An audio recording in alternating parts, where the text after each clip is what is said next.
apabila menjenguki di orang garing di pagi hari menjenguknya, nah maka 70.000 malaikat memintakan ampun gesan kita yang menjenguk orang sakit tadi. 70.000 bukan 70 ekor, 70.000 malaikat. Maka malaikat ini makhluk Allah nang tanpa dosa. Ya kalau orang menang tanpa dosa itu apabila berdoanya kabul doanya, memintakan ampun gesan orang yang menjenguk orang sakit. Jika kemudian berkunjung di sore hari, maka 70.000 malaikat tadi pulang memintakan ampun sampai subuh hari. Jadi kalau kita misalnya menjenguk orang di pagi hari, maka ketika itu malaikat 70.000 orang mendoakan kita sampai sore hari. Apabila umpama menjenguknya pulang di sore hari menjenguk pulang kita lawan orang garing tadi, nah maka malaikat yang 70.000 tadi pulang memintakan ampun pulang sampai subuh harinya. Jadi seharian semalaman malaikat itu memintakan ampun. Apa doanya? Yang minta ampun tepang, ya Allah ampuni si Fulan bin si Fulan, ya Allah ampuni si Anu bin si Anu, karenanya sudah menjenguk orang sakit. Nah itu 70.000 malaikat mendoakan itu. Jadi walaupun kita satu mata aja belang kalau orang garing nih, mama setengah jam enggak, atau berapa 10 menit yang misalnya belang di pagi hari, nah malaikat tadi mendoakan ini sampai sore hari 12 jam ini mendoakan. Nah ini keutamaan orang apa menjenguk orang garing. Jika berkunjung di sore hari, sudah tadilah, dan baginya mahligai dalam surga. Nah bukan hanya dapat keampunan, doa keampunan dari malaikat pulang, tapi dapat mahligai, dapat istana dalam surga pulang bagi orang yang menjenguk tadi. Nah diganalkan pahalanya lah orang yang menjenguk orang sakit.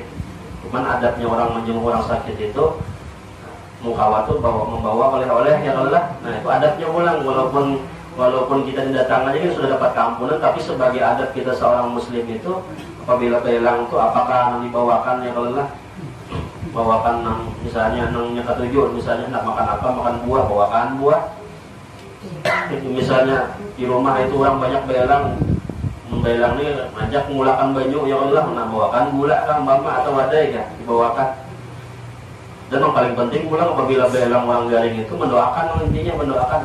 Jadi sampai ke rumah doakan doa nang kita sorangan, gak mendoakannya nang karangan kita sorangan atau doa nang paling afdal itu doa nang disusun lagi. Yang doanya itu Allahumma rabban nas idhibil ba'sa Allahumma antas syafi la syifa'an illa syifa'uk syifa'an la yughadiru ba'dahu saqaman. Nah, itu kan doa dari Nabi itu apabila menjenguk orang yang garing. Atau bahasa kita misalnya kada apa, mudahan ikam wigas, lakas wigas, mudahan ikam lakas sembuh. Itu aja doanya, kemudian lakas sampai penyakitnya. Nah itu sudah dapat keampunan, doa keampunan dari malaikat.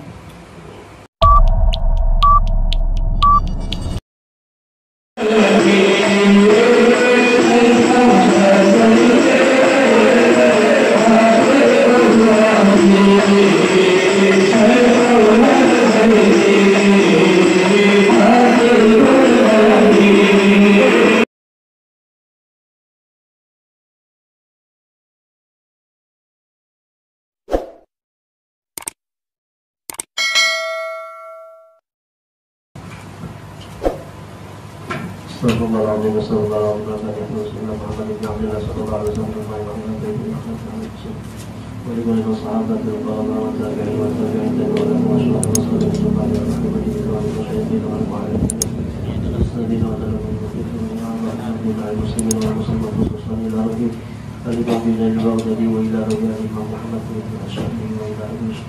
والحسن الأشعري والمنصور الماتريدي وإلى محمد الغزالي والجامع الشيخ عبد القادر الجيلاني والشيخ حسين البدري وخليفة الشيخ محمد راشد المجدي والشيخ حسين الدين المجدي وإلى الشيخ الكشف أنور بني إسماعيل البجري والشيخ صلى الله عليه وسلم ويسر البجري والشيخ محمد عبد الله والشيخ محمد زين عبد الغني وإلى الشيخ حسين عبد الشكور سليم وقراءة خصوصا مالك هذا الكتاب الشيخ حسين بن محمد سليم وقراءة من الله تعالى الشهر الرحمة والمغفرة ويكون عليهم من بركاتهم وأسرارهم وأنوارهم وعلومهم ونفحاتهم وخصوصياتهم وكراماتهم وإحسانهم في الدين والدنيا والآخرة على ما نوى بصلاة الصالحون بسر النبي وعلى النبي بسر سورة الفاتحة. أعوذ بالله من الشيطان الرجيم. بسم الله الرحمن الرحيم. الحمد لله رب العالمين. اهدنا صراط الذين أنعمت عليهم غير المغضوب عليهم ولا الضالين.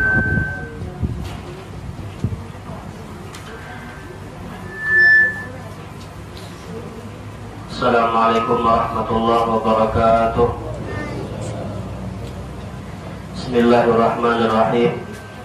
Alhamdulillahirabbil alamin wassalatu wassalamu ala asyrafil anbiya'i wal mursalin sayyidina wa maulana Muhammadin wa ala alihi wa sahbihi ajma'in. Subhanaka la ilma lana illa ma 'allamtana innaka antal alimul hakim wa la haula wa la quwwata illa billahil aliyyil azim. ولا حول ولا قوة إلا بالله العلي العظيم ولا حول ولا قوة إلا بالله العلي العظيم. رب اشرح لي صدري ويسر لي أمري واحلل عقدة من لساني يفقهوا قولي وارزقني الفهم القوي وسدد لساني واهد قلبي بحق سيدنا محمد صلى الله عليه وسلم. قال المؤلف رحمه الله تعالى ونفعنا به وبجميع علومه في الدارين آمين. Kemudian sifat yang ke-16 adalah aliman. Sifat yang ke-16 dari sifat Tuhan adalah aliman. Wahiyya sifatun qa'imatun bidzatihi ta'ala. Aliman artinya adalah orang yang tahu, dan aliman adalah sifat yang berdiri dengan zatnya Allah subhanahu wa ta'ala. La yakhfa alaihi syai'un fil ardi wala fis sama. Tidak samar pengetahuan Allah subhanahu wa ta'ala sesuatu yang ada di bumi dan di langit. Dan Allah tahu yang nampak, dan Allah tahu dengan yang nampak dan yang tersembunyi. Nah, ini sifat yang ke-16 daripada sifat yang wajib bagi Allah. Dan juga ini masuk daripada sifat ma'nawiyah yang ketiga setelah qadiran, muridan, aliman. Nah, jadi sifat aliman ini adalah sifat Allah yang berdiri dia kepada zat. Sebelumnya sudah ada sifat yang bernama sifat ilmun. Ilmun artinya mengetahui. Nah, kalau aliman artinya orang yang mengetahui. Allah yang maha mengetahui. Itu makna daripada aliman. Jadi perbedaannya semalam antara sifat ma'ani dengan ma'nawiyah. Kalau sifat ma'aninya adalah sifat ilmun, kalau sifat ma'nawiyahnya adalah aliman. Nah, kalau masih bersifat ma'ani, itu masih dia itu bersifat gaib, belum zahir, tahu. Nah, tahu itu masih sifat non gaib, belum kelihatan lagi wujudnya, belum kelihatan lagi apa orangnya. Kalau masih dikatakan ilmun, mengetahui, tahu, nah itu kan masih gaib.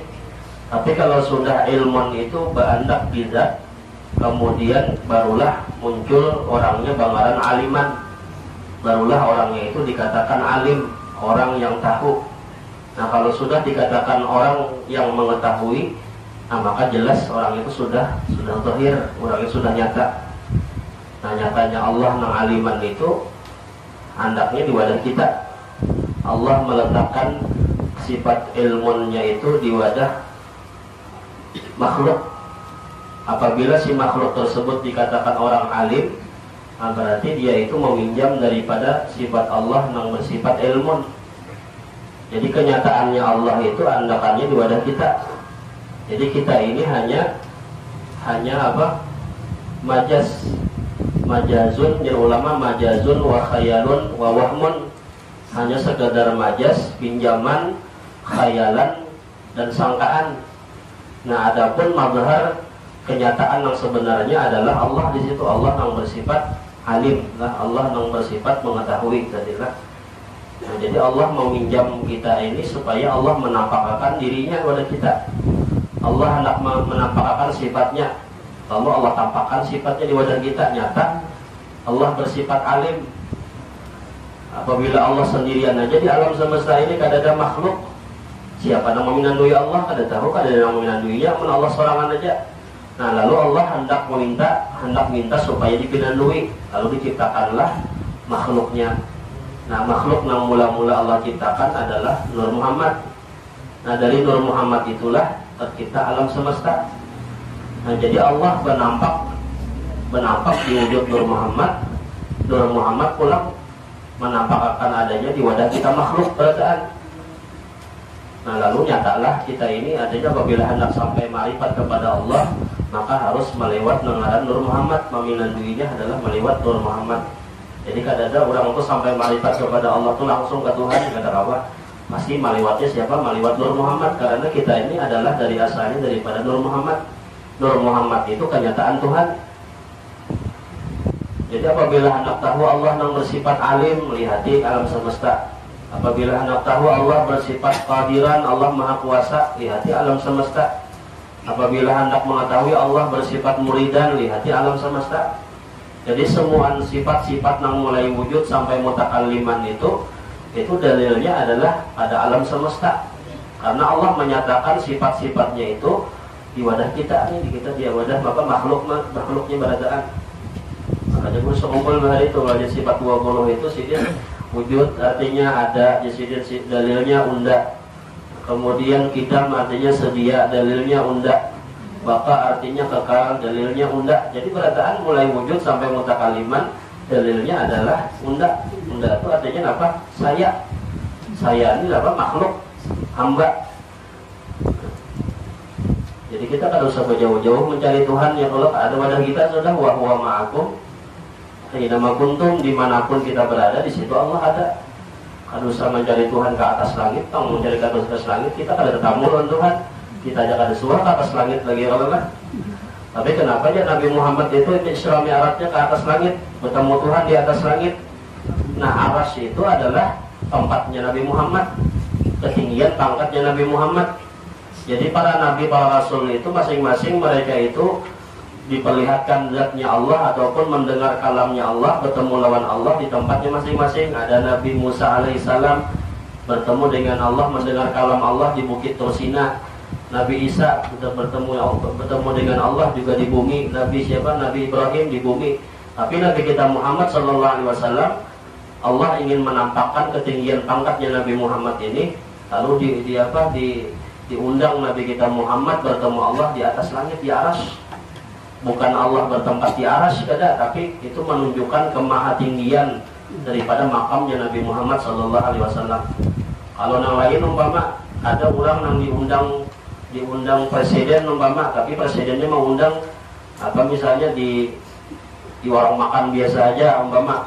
Ada yang diundang presiden makannya pulang misalnya di warung makan yang tagana sedikit. Ada pulang yang presidennya mau undang umpama di restoran kan sebetulnya. Nah itu berarti orang yang diundang presiden di restoran itu orang hebat berarti. Nah Nabi kita Muhammad diundang Allah, berjumpa Allah di mana? Di aras. Ini menunjukkan pangkat Nabi Muhammad yang tinggi, bukan Allah bertempat di aras. Lalu ayat Quran ada Allah berfirman Ar-Rahmanu 'alal 'arsy istawa. Allah itu bersemayam, berkuasa di aras. Itu bukan maknanya Allah Ta'ala itu duduk santai di aras, tapi Allah menguasai aras. Aras itu adalah makhluk Allah yang paling general. Nah, sedangkan makhluk Allah yang paling general dikuasai oleh Allah, apalagi makhluk Tuhan yang halus-halus. Artinya semua alam semesta ini semuanya dikuasai oleh Allah Subhanahu wa Ta'ala. Namun kita mengatakan Allah di aras, nah maka sebelum terjadinya aras itu Tuhan di mana kehendaknya ada tahu kita. Kalau bingung aja menjawab. Makanya apabila ditakuni orang di mana Allah, maka jangan disebuti. Karena apabila orang bertakun di mana itu berarti sudah jawaban itu pasti di tempat, andakannya bertempat. Namun bertempat itu mustahil bagi Allah Subhanahu wa Ta'ala. Jadi ulama mengatakan alladzi ayyanal aina la yuqalu annahu al-aina. Allah yang menjadikan sesuatu kada pantas ditakuni di mana. Kenapa? Karena menciptakan sesuatu itu Allah, harus ditakuni di mana Allahnya. Itu sudah bertakun di mana itu berarti jawaban itu pasti di tempat, sudah bertempat jalannya menentukan ke tempat itu mustahil. Nah jadi Allah bersifat aliman, Allah bersifat alim. Jadi apabila sudah aliman ini berarti nyata sudah orangnya Allah bersifat alim. Dan tidak samar segala sesuatu apapun bagi Allah yang di bumi dan di langit. Allah mengetahui yang nampak ataupun sesuatu yang tersembunyi. Jadi semuanya diketahui oleh Allah, yang di bumi, yang di langit, yang nampak, yang tersembunyi, semuanya diketahui oleh Allah.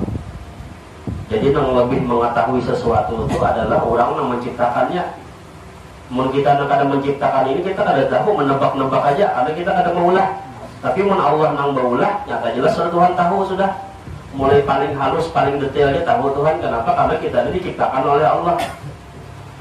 Kayak wadah ontok, umpama nang lebih tahu wadah ontok itu siapa? Acil nang ampun ulah nang tahu.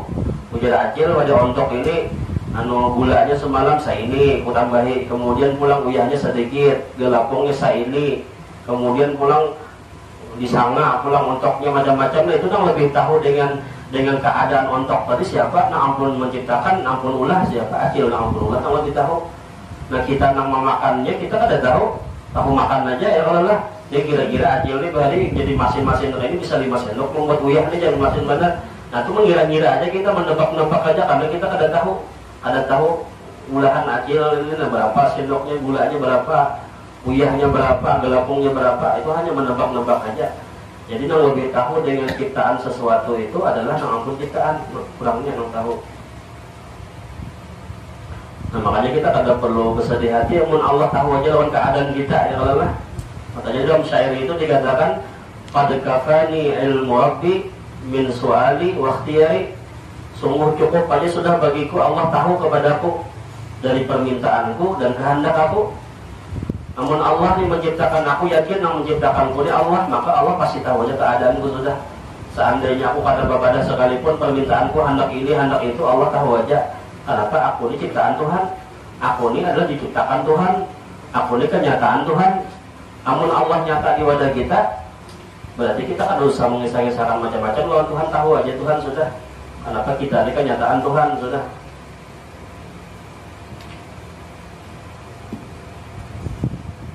Kemudian berkata Syekh Abu Hafsin Umar bin Hasan, setelah tersebar kemuliaan Nabi Muhammad SAW, ini dalam sebuah riwayat dikatakan setelah tersebar kemuliaan Nabi Muhammad SAW, akhadha Abu Jahlin fi tadbiri halakihi. Abu Jahal mengatur agar Nabi itu celaka. Jadi Abu Jahal ininya beriri lawan Rasulullah. Ujar Abu Jahal, kenapa nang anom nang tadi diulah jadi Rasul, kenapa kada aku nang diulah jadi Rasul? Jadi ketika Nabi Muhammad tersebar di mana-mana kemuliaan beliau, akhirnya Abu Jahal menyusun rencana hendak mencelakakan Rasulullah. Jama'a qaumahu ayyah parabiran. Kemudian dia Abu Jahal tadi mengumpulkan kaum-kaumnya dan memerintahkan mereka itu membuat sumur. Nah ini rencananya Abu Jahal inilah mengulas sumur. Setelah selesai sumur tadi ditutuplah dengan rumput dan tanah di atasnya. Dia menyuruh abidnya atau budak-budaknya memberi kabar kepada Nabi bahwa dia sakit. Maka Nabi senanglah berkunjung ke rumah orang sakit. Jadi jadi sumur tadi ditutupi oleh Abu Jahal di atas di atas sumur tadi. Kayu-kayu diandakinya daun-daun supaya Nabi Muhammad ini kehendaknya Abu Jahal kita gugur ke dalam sumur tadi, mati kan Rasulullah. Nah jadi ketika itu diinjar Abu Jahal, wahai budak-budakku ipadahkan habariakan lawan Muhammad bahwasanya aku nih Abu Jahal garing supaya Nabi Muhammad ini meyalangi lawan aku. Nabi Muhammad ini memang orangnya kadang menjenguk orang sakit apabila terdengar di sekitaran kota Makkah itu orang garing menjenguk Nabi Muhammad. Jadi jangan Abu Jahal pada yakan lawan Muhammad, aku garing, tolong dijenguki aku, ujar Abu Jahal.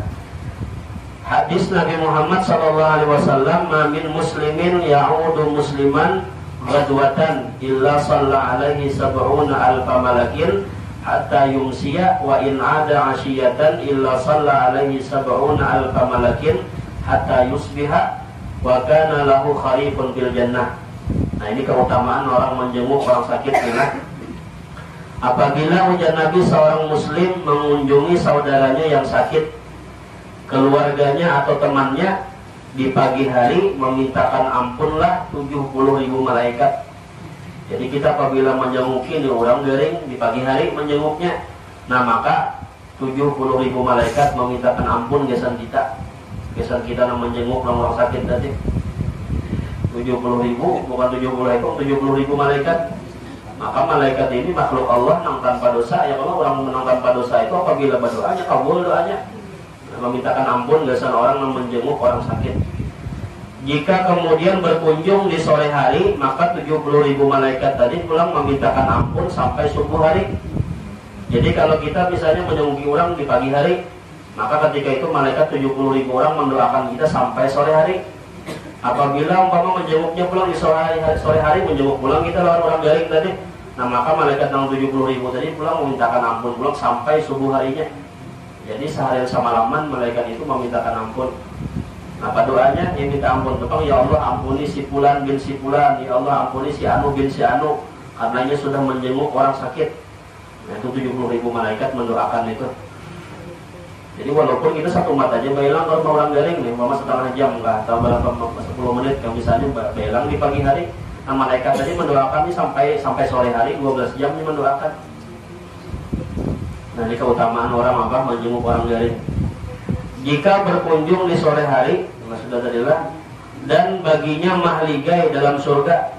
Nah bukan hanya dapat keampunan, doa keampunan dari malaikat pulang, tapi dapat mahligai, dapat istana dalam surga pulang bagi orang yang menjenguk tadi. Nah ini ganalkan pahalanya lah orang yang menjenguk orang sakit. Cuman adabnya orang menjenguk orang sakit itu mukawatu membawa oleh-oleh ya Allah. Nah itu adabnya pulang, walaupun kita didatang aja kita sudah dapat keampunan, tapi sebagai adab kita seorang muslim itu apabila belang itu apakah dibawakan ya Allah, bawakan misalnya nangnya ketujuh, misalnya nak makan apa, makan buah, bawakan buah. Itu misalnya di rumah itu orang banyak belang ini ngajak mengulakan banyu ya Allah, nah bawakan gula kan mama atau wadai ya dibawakan. Dan yang paling penting pulang apabila belang orang garing itu mendoakan, intinya mendoakan. Jadi sampai ke rumah doakan doa nang kita sorangan, gak mendoakannya nang karangan kita sorangan atau doa nang paling afdal itu doa nang disusun Nabi. Yang doanya itu Allahumma rabban nas idhibil ba'sa Allahumma anta syafila la syifa'an illa syifa'uk syifa'an la yughadiru ba'dahu saqaman. Nah, itu kan doa dari Nabi itu apabila menjenguk orang yang garing. Atau bahasa kita misalnya kada apa, mudahan ikam wigas lakas wigas, mudahan ikam lakas sembuh, itu aja doanya kemudian lakas sampai penyakitnya. Nah itu sudah dapat keampunan, doa keampunan dari malaikat. Dan selama kita berjenguk di rumah orang garing itu pulang jangan abut. Ini misalnya belang sama orang abut benar, beri jauh misalnya. Orang garing itu anak perlu tenang, ya perlu misalnya bagi mit-mit lah berpandar. Sudah misalnya awak sakitan, orangnya garing pulang abut pulang mengusahakan macam-macam. Nah itu kada badam pulang lawan nang dijenguk tadi lah. Dan kemudian pulang berpandar sesuatu yang menggembirakan inya, mahimunginya. Oh kada apa-apa di kita ikam garing ini menghapusakan dosa ikam aja supaya himung hatinya. Kada apa-apa ikam garing ini garing ini sebagai penghapus dosa ikam, Allah hendak menaikkan derajat ikam. Pokoknya penyakit raya ikan ini ringan-ringan aja, Allah hendak menghapuskan dosa ikan, dan penyakit ikan pasti sembuh, sudah nyaman pada Allah menyembuhkan. Dia penyakit itu pasti ada obatnya. Nah itu menghibungi hatinya kan. Jangan sebaliknya kita misalnya mendoakan, maaf penyakit ikan ini banget, benar ini belajar. Ini berat pada penyakit ikan ini aja di datunya corona itu hinggap itu misalnya. Ini nanti hingga rumahku semua kayak penyakit ikan ini 2 hari aja mati aja. Nah pagi aja langsung ngeter-geter. Nah tadinya orang sudah bina nyaman kehinak timbul kesak kehinak ya Allah. Gara-gara dipadahkan sama nanti hingga rumahku 2 hari aja mati aja. Atau misalnya ikan ini garing ikan ini kan ada tambahnya lagi, ini kain putih aja kita tambah aja. Begini aja orangnya kalau nggak hilang semangat kalau. Nah itu jangan gitu. Jadi harus kita itu menjenguknya harus beradab. Supaya anak mendapatkan keutamaan dari Nabi tadi. Kemudian mendengarlah Nabi bahwa Abu Jahal sakit. Ini rencana Abu Jahal tadilah. Setelah itu sampailah kabar kepada Nabi bahwasanya Abu Jahal sakit. Padahalnya bakal amput aja Abu Jahalnya tadi. Kemudian berdirilah Nabi untuk mengunjungi Abu Jahal. Kemudian di ketika dekat dengan rumah Abu Jahal, maka datanglah Jibril memberitahu kepada Nabi. Maka berhentilah Nabi dan kembalilah Nabi. Jadi Abu Jahal ini menabuk lubang tadi mungkin di sekitaran rumahnya yang lorong Nabi Muhammad jalan menuju rumah Abu Jahal ya. Situ dia menabuk lubang. Nah kemudian ketika sampai lubang tadi turun Jibril menahani. biar Jibril jangan tarusakan dia jangan berjalan. Situ nah ada sumur ulahan Abu Jahal. Nah karena Nabi Muhammad ini dijagakan Tuhan, orangnya mahfuz, dijaga Tuhan, maksum. Nah setelah itu Nabi Muhammad kada jadi bilang kembalilah Nabi dan melihatlah Abu Jahal. Nah berdirilah Abu Jahal dengan dari ranjangnya bersegera mengikuti Nabi. Tadi padahal berapa Haji Abu Jahal di ranjang supaya Nabi Muhammad menjenguk, imbah Nabi Muhammad tanya berbulik berjalan, langsung berdiri Abu Jahal. Miringin Nabi itu langsung Abu Jahal. Kemudian dia berkata, kenapa engkau pulang hai Muhammad? Lupa Abu Jahal dengan sumur bikinannya. Imbah nang miringin Nabi tadi kan ingatan lagi bahwa si sumurnya ada di muka rumah nih lah. Kenapa ikan berbulik ujar Abu Jahal wahai Muhammad? Dan si Abu Jahalnya lupa dengan sumur bikinannya tadi. Nah maka terjatuhlah Abu Jahal ke dalam sumur tadi. Dan Abu Jahal minta tolong dengan kaumnya. Sekalinya senjata makan Tuhan ya Allah. Jadi jangan menabuk, jangan buat sekalinya. Mbak Tabuat tadi pulang minta tolonglah Abu Jahal dengan kaumnya. Akhirnya diberilah tali, dilempar tali ke dalam sumur. Pada sumurnya dalam benar diulahnya sudah diberi tali, namun tidak sampai Abu Jahal menangkap tali tadi. Kemudian ditambah lagi talinya, namun tidak sampai juga. Mungkin talinya itu bisa berhandap kah atau memang takdir Tuhan kah supaya Abu Jahal ini misalnya celaka ya Allah berikan tali tadi kan sampai, padahal mungkin secara akal itu mungkin sampai aja bang, cuman kada sampai Abu Jahal menangkap. Kemudian Abu Jahal berteriak Abu Jahal, jika Abu Jahal jemput Muhammad, bawa kepadaku, la yakhlusuni ahadun dunahu, tidak ada yang menyelamatkan aku, ujar Abu Jahal, melainkan hanya dia, hanya Muhammad saja yang kau menyelamatkan aku nih. Karena aku ini ketulahan bahasa kita, Abu Jahal sudah bawa Nabi Muhammad. Menaku ada minta maaf, pada mungkin selamat agar mati, aku kasih jemput Nabi Muhammad. Nah sampai di permukaan sumur tadi Abu Jahal minta tolong kepada Nabi. Nah jadi di samparan Nabi ya, di parakin Nabi Muhammad sumur tadi ada Abu Jahal dalam sumur, kujiak nih lah, minta tolong. Ujar Abu Jahal Nabi, in akhrajtuka min hadzal bi'ri atu'minu billah wa rasulih? Qala na'am. Jika engkau aku keluarkan dan Nabi dari sumur ini, apakah engkau beriman kepada aku dan Rasulnya? Nah, ini bahasa kita syaratnya ini apabila kamu hendak aku keluarkan dari sumur ini, nah jika makunlah mengimani aku, beriman lawan aku, beriman lawan Allah. Apa jawab Abu Jahal? Iya, aku beriman hai Muhammad. Jawab Abu Jahal. Padahal ngeramputinya aja Abu Jahal lah. Iya, aku beriman jawab Abu Jahal. Kemudian Nabi Muhammad panjangkanlah tangannya dan Nabi pegang tangannya Abu Jahal. Akhirnya keluar karamah mujizatnya Nabi Muhammad, tangan Nabi Muhammad langsung sampai menangkap sekalinya.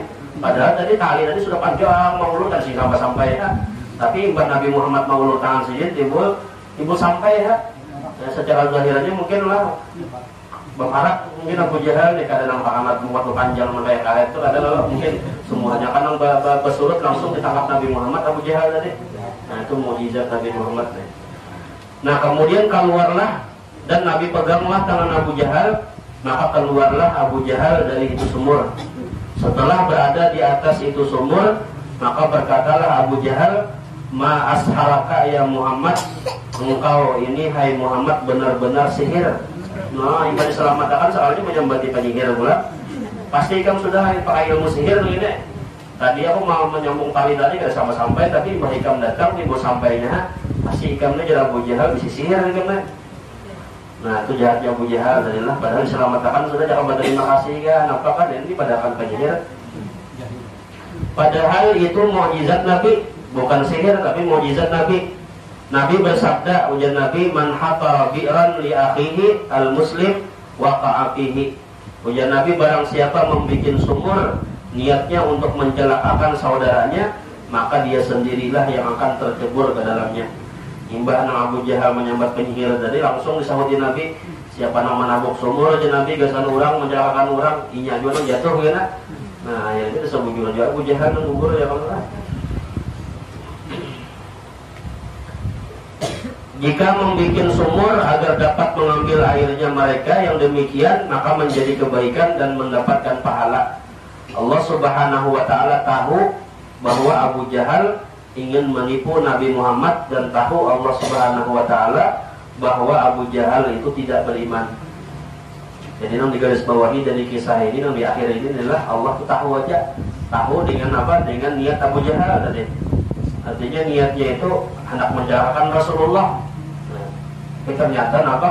Allah Maha tahu, ternyata mencelaka siapa? Abu Jahalnya mencelaka. Dan Allah Ta'ala pun tahu juga bahwasanya Abu Jahal ini kada beriman juga katanya, kada beriman juga. Nah ini sifat Allah yang bersifat alim. Jadi Allah Maha mengetahui dengan segala sesuatu. Jadi kita masalah apapun itu sudah serahkan ini sepenuhnya kepada Allah. Namun kita hendak mengatur-atur Tuhan seolah-olah kita tuh hendak jadi Tuhan katanya. Kenapa Tuhan pian ini maka memberi ulun rezeki kayak ini aja. Ada sing sugi-sugi aja tuh, oh pegawai sudah Tuhan nah. Bahwa banyak kan kayak orang juga tapi ada sing sugi-sugi aja. Nah itu kita pun kita mengatur-atur memproses Tuhan tuh berarti kita sama hukumnya kita mengatur Allah dan kita memang lebih tahu daripada Allah. Nah, sedangkan Allah tuh tahu aja yang mana yang bagus bagi kita dan yang mana kada bagus bagi kita. Ujar Tuhan namun ikam ni pesugihakan bahasanya namun ikam pesugihakan ya Tuhan ikam sombongnya luar biasa kena. Namun jatuhan keadaan ikam kakak ini aja ikam sudah untung sudah kawah hadir di majelis, ikam kawah hadir di pengajian. Apabila ikam jatuhan kita jadi pengusaha umpamanya ikam pada awal lagi hadir ke majelis. Kira-kira memilih yang mana? Hendak memilih yang sugi kada kawah hadir ke majelis kah? Atau keadaan yang nyaman aja sudah keadaan yang lain ini nih tapi hadir ke majelis kawah aja. Nah jadi setiap apapun yang Allah atur kesan kita itu pasti ada kebaikan, ada hikmah yang tersimpan dalam kejadian tersebut.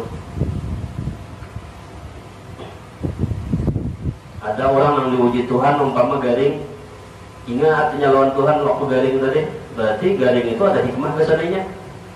Ada juga orang yang sehat terus, tapi dengan sehat tadinya kawan membantu orang.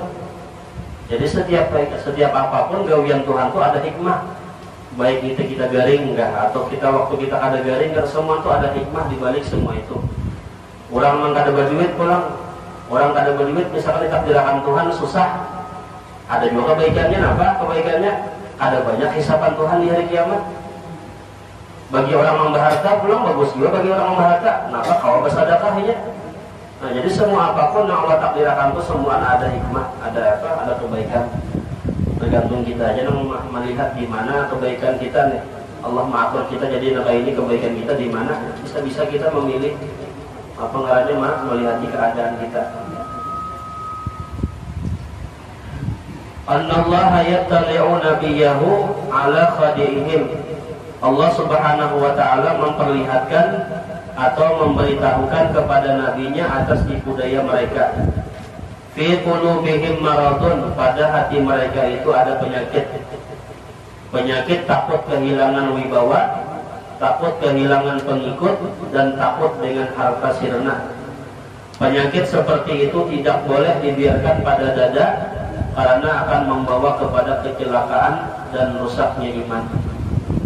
Nah, jadi Allah Maha mengetahui. Akhirnya Allah berikan apa? Pengetahuan kepada nabinya atas tipu daya daripada orang-orang kafir tadi. Jadi orang-orang kafir itu mereka itu hendak menipu Nabi Muhammad, hendak mencelakakan Nabi itu karena takutan kalau bila pengikutnya kan habis mengumpati Nabi Muhammad. Ada yang takutan Nabi Muhammad itu membawa agama yang hanyar, agama mereka itu kada dihargai lagi. Nah, karena Abu Jahal ini katanya berpegangnya kepada agama nenek moyangnya, menyembah berhala, menyembah patung, menyembah macam-macam. Makanya Abu Jahal itu ketika ingin mendapati Nabi Muhammad, kenapa ikan Muhammad ini membawa agama yang hanyar pulang? Ikan hendak meninggalkan agama nenek moyang kita kah? Ujar Abu Jahal. Nah, jadinya berpingkut lawan agama agama inya juga. Qala Allah Ta'ala, berfirman Allah Ta'ala, yauma la yamliku nafsun li nafsin syai'a wal amru yauma idzin lillah. Firman Allah, pada hari itu tidak ada pada diri mempunyai sesuatu. Semua perkara dan permasalahan kembali kepada Allah Subhanahu wa Ta'ala. Wa ani'buduni hadza shiratul mustaqim. Hendaklah kamu itu beribadah kepadaku, ujar Tuhan, karena ibadah itu berupa usaha dan ikhtiar menuju jalan keridhaan Allah Subhanahu wa Ta'ala. Nah, jadi kita ini tugas kita sebagai seorang hamba ini cuma melaksanakan ikhtiar. Masalah masalah ujungnya itu, masalah hasilnya itu kita serahkan kepada Tuhan, karena Allah Maha tahu aja dengan urusan kita. Jangan kita misalnya berusaha, umpama sudah juga menjalankan usaha, Mbak Kabun sudah juga, apalagi Mbak Umar sudah juga. Nah masalah sugih kadanya itu kan Allah aja nama aturakan. Yang penting kita sudah menjalankan usaha ikhtiar kita.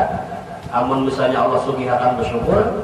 Apabila umpama kada belum sugih napa bersabar. Itu supaya kita kalau mengamalkan sifat ilmu darilah. Jadi orang mengamalkan sifat ilmu ini, insya Allah hatinya itu tenang.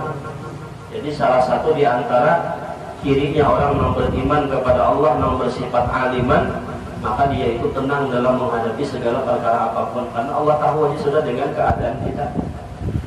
Namun orang gelisah itu berarti orang itu kada percaya dengan apa janji-janji Tuhan. Dia kada percaya bahwasanya dengan Allah berjanji itu bisa kada didapati oleh Allah janji, sedangkan Allah itu la yukhliful mi'ad. Allah kada pernah menyalahi janji.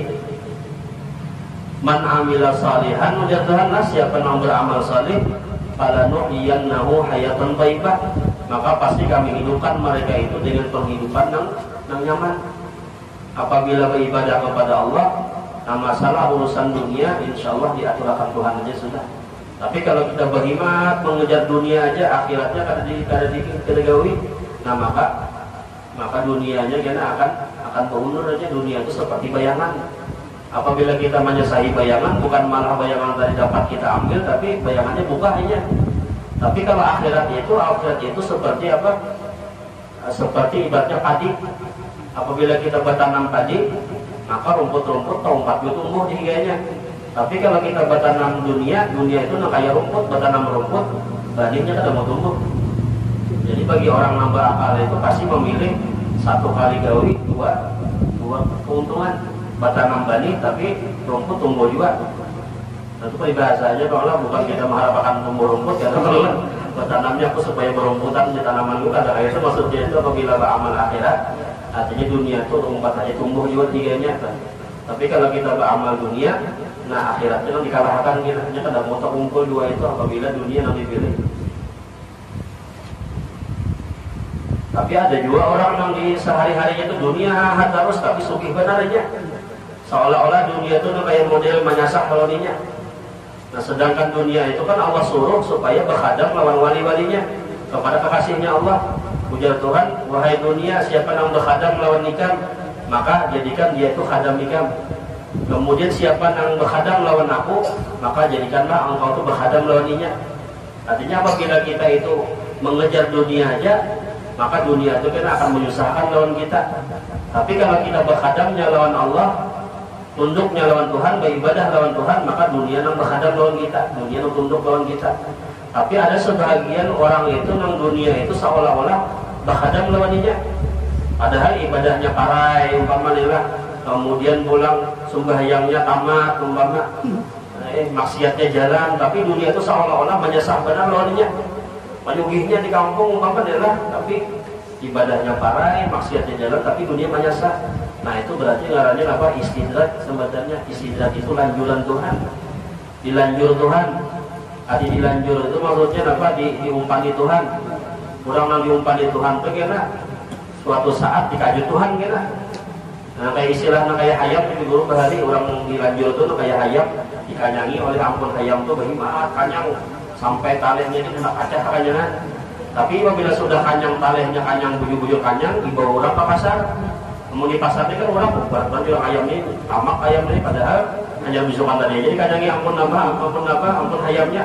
Apabila sudah ditemani orang ayam tadi bawa ke rumah sembelih orang. Nah artinya Allah ampun ayam tadi menganyangi itu niatannya supaya apa? Supaya agar disembelih kita.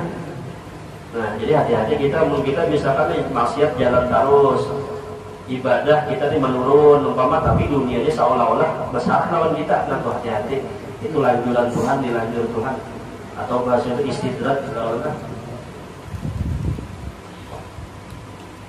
Dan dunia ini memang tidak ada nilainya sama sekali di sisi Allah. Jika seandainya ujar Nabi Muhammad dunia ini ada nilainya, nah kayak halar nyamuk umpamanya ada nilai di sisi Allah seperti alam nyamuk, maka tidak akan pernah meminum seteguk pun orang kafir itu dengan dunia. Tapi karena dunia ini kada ada nilainya sama sekali di sisi Allah, lalu dunia tadi diserahkan Tuhan aja. Lalu orang kafir diberikan Tuhan sebanyak-banyaknya karena memang dunia ini kada ada nilainya. Tapi akhirat itu berharga bagi Tuhan. Orang yang diberikan akhirat itu hanya orang-orang yang dicintai oleh Allah. Surga itu akhirat sangat berharga. Yang diberikan Allah surga tadi geser orang yang dicintai Allah aja. Tapi kalau dunia itu yang dapatnya orang yang dicintai Allah dapat, orang yang kada dicintai Allah pun dapat juga, orang-orang kafir dapat. Makanya kita lihat orang-orang yang kafir itu sugi-sugi banyak, kenapa dunia itu pada ada nilainya di sisi Allah.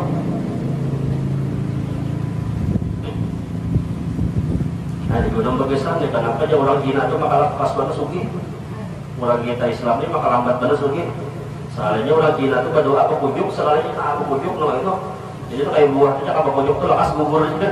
Kalau kita orang Islam ini berdoa hantai aja, apabila guburnya lalu hantai aja. Menghantai itu kira kadang-kadang gugur, kadang-kadang kada. Namun orang Cina itu berdoa apa pujuk, kira di gereja atau menyelam di gojinya kalau benar kayak model lupa atau dibujuknya apa itu lah. Bujuk itu membuat itu lekas guguran. Coba kada sekali berdoa itu sampai membujuk itu angkat tangan gitu. Kalau kita guguran buahnya. Artinya pun berhikmat berdoa lawan Tuhan tuh ada jawabnya kita apa diberikan Tuhan tuh. Tapi pun berdoa pina boleh. Kita dimakan tangan kadang-kadang berdoa tuh mantap dibahas ini nah aja pina. Ya Tuhan jika mencoba doa boleh, aku boleh aja memberi. Jangannya kita berhikmat, pujuk-pujuk minta lawan Tuhan, mengangkat tangan Tuhan tinggi-tinggi, mengangkat tangan. Nabi Muhammad itu kan waktu berdoa sih itu apabila dalam keadaan genting, Nabi Muhammad itu mengangkat tangan itu sampai yakin kelihatan. Kenapa? Karena saking beliau seriusnya tuh dalam berdoa. Kita berdoa sambil mengantuk, nah aja mengantuk. Jadi kalau tangan terhubur ke paha. Jadi kolernya Tuhan memberi, pun memintanya koler.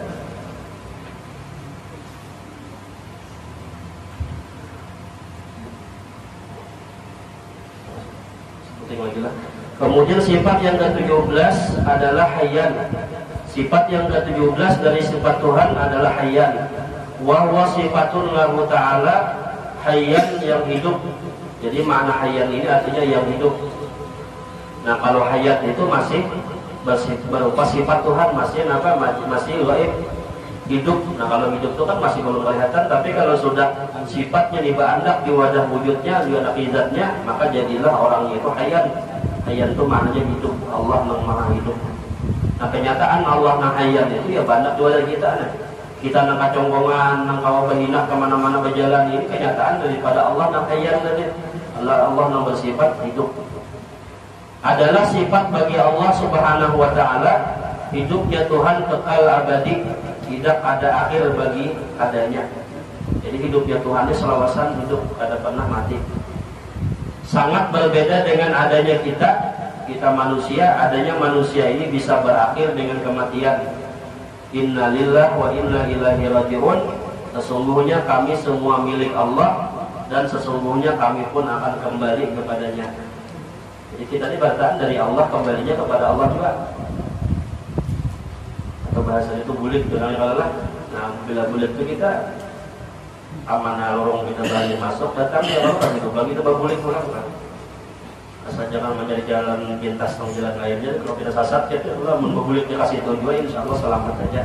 Karena kembalinya datang daripada Allah, maka buliknya kepada Allah juga. Apakah yang terbawa ke hadrat Allah Ta'ala tidak terlihat kecuali kain kafan. Jadi yang terlihat zahirnya itu hanya kain kafan yang kita bawa. Harta benda yang kita kumpulkan di dunia ini kadang awal dibuat dalam kubur. Sepeda motor biar harap kayak apa, mobil yang harap kayak apa, ya kalau lah masih bertinggalnya di luar kubur. Yang masuk ke dalam kubur itu hanya kain kafan. Yang dikehendaki kembali adalah dalam iman dan amal saleh. Firman Allah Subhanahu wa taala, wal 'asri innal insana lafi khusrin illa alladziina amanu wa 'amilus shalihat. Artinya demi masa sesungguhnya manusia dalam kerugian, melainkan mereka yang beriman dan mereka yang beramal saleh. Jadi hidup kita ini apabila kita hendak menjadi orang yang beruntung, jangan menjadi orang yang rugi, maka isilah kita ini dengan iman dan amal saleh. Wa tawassaw bil haqqi wa tawassaw bis sabri, dan mereka yang bernasihat-nasihatan pada kebenaran dan juga saling menasihati dalam berbuat kesabaran. Nah, jadi 4 golongan inilah yang tidak akan mendapatkan kerugian hidup di dunia. Orang yang beriman, orang yang beramal saleh, orang yang menasihati dengan bersabar, dan orang yang menasihati dengan berbuat kebaikan. Nah, ini adalah 4 golongan yang termasuk orang yang hidupnya itu selamat di dunia dan selamat badan kita, ya Allah. Nah, mudah-mudahan kita berkat kita berkumpul di majelis yang mulia ini, mudah terkumpul berkat dalam surganya Allah bersama baginda Rasulullah SAW. Mudah-mudahan dosa-dosa kita, dosa kedua orang tua kita, dosa guru-guru kita diampuni oleh Allah Subhanahu wa taala, dan mudah-mudahan barakaan dengan berkat Rasulullah, dengan berkat Nabi Muhammad, kita diwafatkan dalam keadaan husnul khatimah, membawa iman husnul khatimah, masuk surga bighairi hisab, ala nabiyina wa ala hadratin Nabi al-Fatihah. A'udzubillahi minasyaitonir rajim. Bismillahirrahmanirrahim. Alhamdulillahi rabbil alamin. Ar-Rahmanir Rahim. Maliki yaumiddin. Iyyaka na'budu wa iyyaka nasta'in. Ihdinas siratal mustaqim. Shiratal ladzina an'amta 'alaihim ghairil maghdubi 'alaihim waladdallin. Amin. Amin. Bismillahirrahmanirrahim. Alhamdulillahi rabbil alamin. Allahumma shalli wa sallim ala sayyidina Muhammadin wa ala alihi washabihi ajma'in. Allahumma anfa'na bima 'allamtana wa 'allimna ma yanfa'una wa zidna ilma wa zidna ilma wa zidna ilma. Allahumma arzuqna al-ikhlas fi talabil ilmi wa fi nashri wa fi jami'i ta'at. Allahumma salli lana wa 'allimna wa barakatuh ulum imana. Rabbana atina fid dunya hasanah wa fil akhirati hasanah wa qina adzabannar. Sallallahu alaihi wasallam Muhammadin wa ala alihi wasallam. Alhamdulillahi rabbil alamin. Taqabbalallahu minkum. Ulun di Besaruan kewajiban barataan